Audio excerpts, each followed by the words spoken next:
நாளின் காலை வேளையிலே ஆண்டவர் நமக்கு தருகிற வார்த்தை உபாகமம் 28வது அதிகாரம் 8வது வசனம்.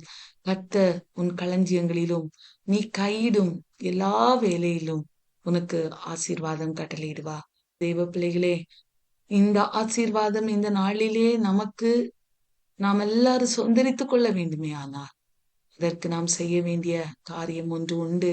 28வது அதிகாரம் 1வது வசனத்திலே வேதம் இவ்வாறு சொல்லுகிறது: இன்று நான் உனக்கு விதிக்கிற உன் தேவனாகிய கர்த்தருடைய கட்டளைகளின்படியெல்லாம் செய்ய நீ கவனமாயிருக்கும்படிக்கு அவர் சத்தத்துக்கு உண்மையாய் செவி கொடுப்பாயானால் உன் தேவனாகிய கர்த்தர் பூமியில் உள்ள சகல ஜாதிகளிலும் உன்னை மேன்மையாக வைப்பார்.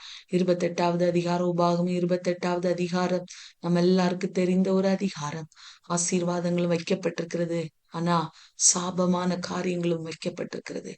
ஆண்டவருடைய சத்தத்துக்கு உண்மையாய் செவி கொடுத்து கீழ்ப்படுகிற பிள்ளைகளுக்கு ஆசீர்வாதமும், அவருடைய சத்தத்துக்கு செவி கொடுக்காத பிள்ளைகளுக்கு சாபமும் அங்கே எழுதப்பட்டிருக்கிறது. எந்த மனிதன் ஆண்டவரை உண்மையாய் நேசிக்கிறானோ, எந்த மனிதன் ஆண்டவரிலே உண்மையாய் அன்பு கூறுகிறானோ, அவன் ஆண்டவருடைய சத்தத்துக்கு கீழ்ப்படுகிறவனாய் காணப்படுவான். இந்த கீழ்ப்படுகிற பிள்ளைகளுக்கு ஆண்டவர் அநேக ஆசீர்வாதங்களை எழுதி வைத்திருக்கிறார். அதிலே ஒரு ஆசீர்வாதம், உன் களஞ்சியங்களிலும் நீ கையிட்டு செய்கிற எல்லா வேலைகளிலும் உனக்கு ஆசீர்வாதத்தை கட்டளையிடுவார் என்ற வார்த்தையாகும். ஆதியாகமத்தின் புஸ்தகத்திலே நாம் 26வது அதிகாரத்திலே நாம் பார்க்கும்போது, ஈசாக்கு பாருங்க, அவர் வாழ்ந்த தேசத்திலே அந்த கானானிலே பஞ்சம் உண்டானபடினாலே பெலிஸ்த தேசத்துக்கு அவன் கடந்து செல்கிறான். அங்கே ஆண்டவர் சொல்லுகிறான், எகிப்துக்கு போகாத, நான் உனக்கு சொல்லுகிற ஒரு தேசத்திலே குடியிரு என்று சொல்லி ஈசாக்குக்கு கர்த்தர் சொன்னார். ஆகவே ஈசாக்கு கேராரிலே குடியிருந்தார் என்று வேதம் சொல்லுகிறது. ஆண்டவர் ஈசாக்கை பார்த்து சொல்லும்போது, உன்னுடைய தகப்பனாராகிய ஆபிரகாம் என் சொல்லுக்கு கீழ்ப்படிந்து, 4வது வசனத்துல பாருங்க, என் சொல்லுக்கு கீழ்ப்படிந்து என் விதிகளையும் என் கற்பனைகளையும் என் நியமங்களையும் என் பிரமாணங்களையும் கை கொண்டபடியினால் நான் உன் சந்ததியை வானத்து நட்சத்திரங்களைப் போல பெருக பண்ணி உன் சந்ததிக்கு இந்த தேசங்கள் யாவையும் தருவேன். உன் சந்ததிக்குள் பூமியில் உள்ள சகல ஜாதிகளும் ஆசீர்வதிக்கப்படும் என்றார் அப்படின்னு சொல்லி நான் அவனை ஆசீர்வதித்தேன். நான் ஈசாக்கை ஆபிரகாமை ஆசீர்வதித்தேன் அல்லவா, அதே ஆசீர்வாதத்தை நான் உனக்கு தருவேன். எப்போனா, நீ ஆபிரகாம் எப்படி என்னுடைய சொல்லுக்கு கீழ்ப்படிந்து என் கற்பனைகளை, நியமங்களையும் என் விதிகளையும் சரியாய் கை கொண்டாரோ, அதே போல நீனும் கை கொள்ளும் போது நான் உன்னை ஆசீர்வதிப்பேன். உன் தகப்பனாகிய ஆபிரகாமுடைய ஆசீர்வாதத்தினாலே உன்னை ஆசீர்வதிப்பேன் என்று ஆண்டவர் வாக்கு கொடுத்தார். அன்பான தெய்வ பிள்ளைகளே, உபாகமம் 28:1 அதைதான் கற்றுக் கொடுக்கிறது.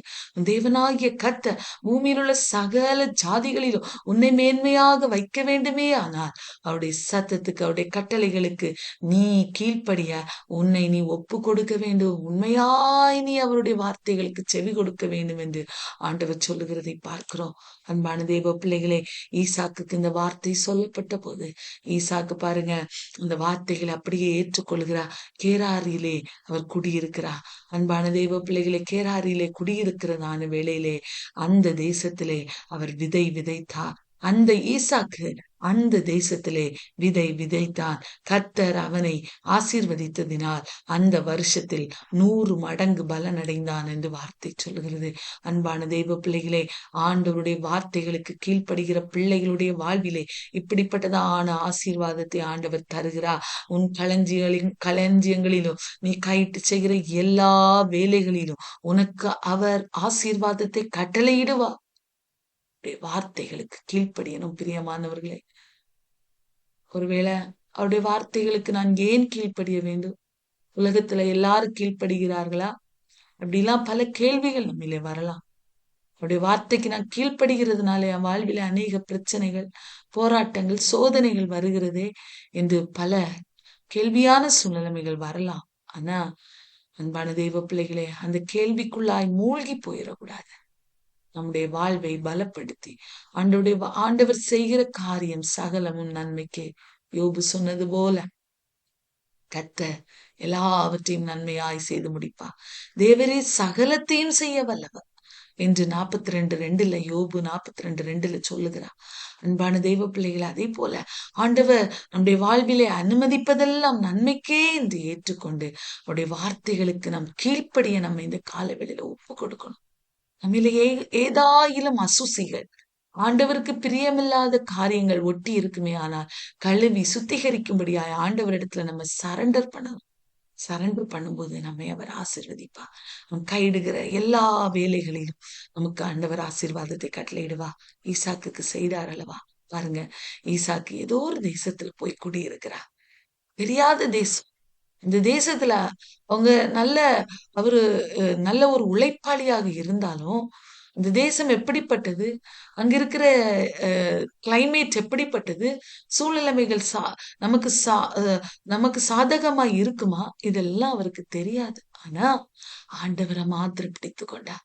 அவரை மாத்திரம் அவர் சொன்னாரு, என்ன நீ கீழ்ப்படி, எனக்கு நீ கீழ்ப்படிந்தாயா, உன் தகப்பனுக்கு கொடுத்த அத்தனை ஆசீர்வாதங்களும் உனக்கு கிடைக்கும் என்று ஆண்டவர் சொன்னார்.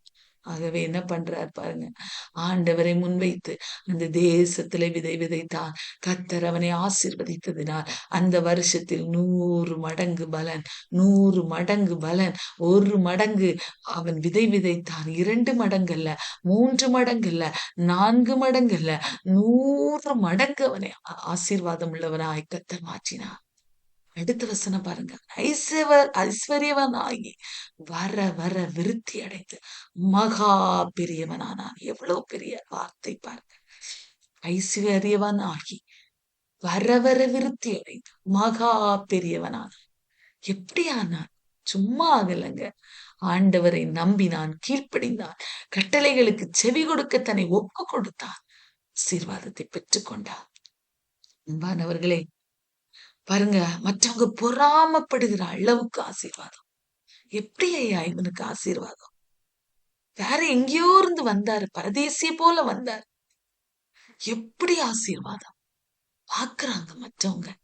ஈசாக்கின் ஆசீர்வாதத்தை பார்க்கிறாங்க. ஈசாக்குக்குள்ளா இருந்த கர்த்தரை அவர்கள் பார்ப்பான தெய்வ பிள்ளைகளே, கர்த்தர் ஒரு மனிதனோடு இருப்பாரேயானால், கர்த்தர் ஒரு மனிதனோடு இடைபடுவாரேயானால், கர்த்தர் ஒரு மனிதனுடைய வாழ்விலே ஆசீர்வாதத்தை கொடுக்கணும்னு சித்தமுள்ளவராய் இருப்பாரேயானால், அவனை ஆசீர்வாதம் உள்ளவனாக்கி, அவனை வர வர பலவானாக்கி, விருத்தி அடைய செய்து பெரியவனாய் மாற்ற அவர் வல்லவர். இந்த வார்த்தை இந்த நாளிலே விசுவாசிப்போம் பிரியமானவர்களே. ஒன்று மாத்திரம் நாம் ஞாபகப்படுத்திக் கொள்ள வேண்டும். ஆண்டவன் நம்முடைய களஞ்சியங்களையும் கையிட்டு செய்கிற வேலைகளில் எல்லாம் ஒரு ஆசீர்வாதத்தை தர வேண்டுமே. ஆனால் அவர் நமக்கு சொல்லுகிற வார்த்தைகளுக்கு கீழ்ப்படியணும். உண்மையாய் செவி கொடுக்க நம்மை ஒப்பு கொடுக்கணும். அதை செய்வோம். அந்த நாளிலே ஆண்டவர் நிச்சயமாகவே இந்த வார்த்தை முழுவதுமாய் இந்த நாளிலே ஆண்டவர் நமக்கு தந்த இந்த வாக்கு தத்தத்தை அறிக்கை செய்வோம்.